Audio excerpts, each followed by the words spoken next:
I'm so happy to be here with all of you. My name is David Harrison. I'm an explorer and a professor right here at VinUniversity. Today I would like to share with you why I became an explorer and what I have learned about myself, other people, and leadership. As a child, I was always very curious. I used to read National Geographic magazine and dream about traveling to faraway lands. I didn't just want to visit those places. I wanted to experience what it was like to be a person in those other cultures. I had the curiosity, but I did not have the opportunity to travel or the social skills to meet people. When I went to university, I studied linguistics, the science of language, and anthropology, the science of culture. I had a great education at Yale University, and I felt that I was ready to go out into the world, that I had something to contribute. I got an amazing opportunity when I was in graduate school to go and live for an entire year in Siberia with a nomadic family in a yurt with yaks and camels. My assignment was to learn their language and culture and to write my PhD dissertation about it. My friends and family thought this was a crazy idea. I was going to be living in a very remote place, many hours from the nearest town, no internet, no telephone, no way to contact my family. Wow, I was nervous about this, but also very excited. What motivated me? I had become a scientist and an explorer because of my curiosity, but here I had an opportunity to actually live and experience another culture. I could have chosen an easier task, a more conveniently located language to study. But once I made up my mind, I felt a sense of certainty. I wanted to step outside my comfortable life and take a risk. When I arrived in Siberia, in a place called Tuva, my host family welcomed me like a son. But we very quickly realized that I have no useful skills in this place. I don't know how to ride horses. I don't know how to herd sheep. This was very humbling. But I wanted to be useful, so my host family gave me a job to do. Every day I was to go out and follow the yaks and collect the yak manure. That's right, I was a shit collector. This was an important job because we needed the manure to build a fire in the stove to cook our food and to keep us warm in the winter. My host family, in order to relate to me, also gave me a new name. In Tuvan culture, names are very meaningful because they reveal something about your character. My family named me Tevek, which means hacky sack, because they saw me as a wandering person bouncing happily from place to place. I struggled to learn the Tuvan language. Those of you who are bilingual know that learning a different language is not just different words or grammar rules. It's like stepping through a doorway into a parallel world where up is down and down is up, and you have to think differently. In Tuvan, if you want to greet someone, you say to them, "Are your sheep fat? Are your goats fat?" If you want to know someone's age, you say, "How many snows do you have?" Even learning how to say go in the Tuvan language was difficult. They have 5 different words for go, and in order to choose the correct word, you have to know the location of the nearby river, the direction of the water current in the river, and your trajectory relative to the current. These ways of thinking were new to me and were strange. I could feel my mind expanding. Here in a remote corner of Siberia, living with people who have no permanent place of dwelling, very few material possessions, I had found a new identity and a new task. Living among people who mostly do not read or write, I had found my teachers. They were able to do things with their minds that to me seemed like superpowers. On any night, they could look up at the moon and immediately tell me what day of the month it was without consulting a calendar. This man, a storyteller, could recite 10,000 lines of an epic story entirely from memory without using books or writing. There's a saying in Tuvan, Uhanga Tunjuchok. It means mind has no end. This is an incredible concept. Tuvans believe that the mind is infinite, and they demonstrated this to me every day that I lived with them.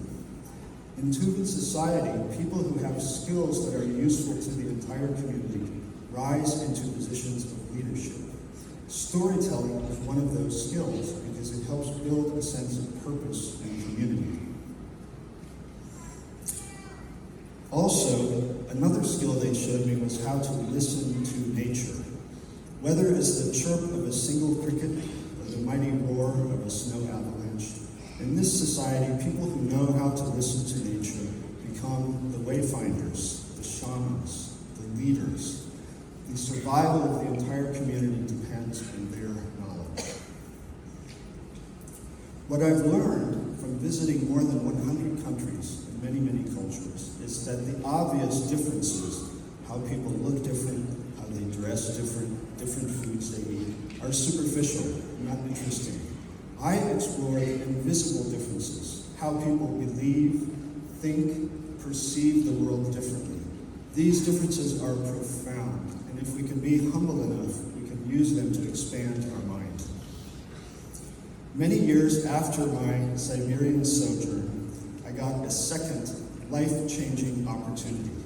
I was offered a job right here at VinUniversity to come and teach some of Vietnam's most talented students.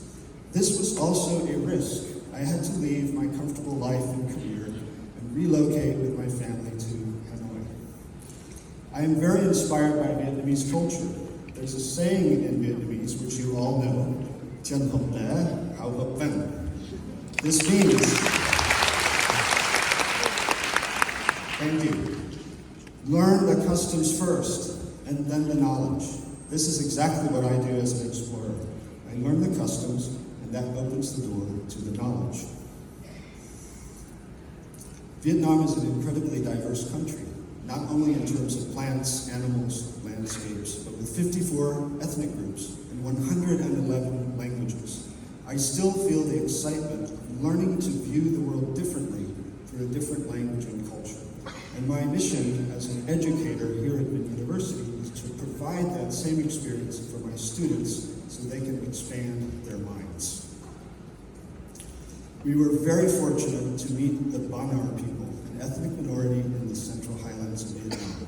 When I went there with my VinUniversity students, we had no idea what to expect. The Central Highlands people have a reputation for being fierce, for resisting the French colonizers, for dancing and gong music. They welcomed us like honored guests. Once again, I had to be given a new name. In Ban Ar culture, you begin your life with the name that your parents gave you. I'm David.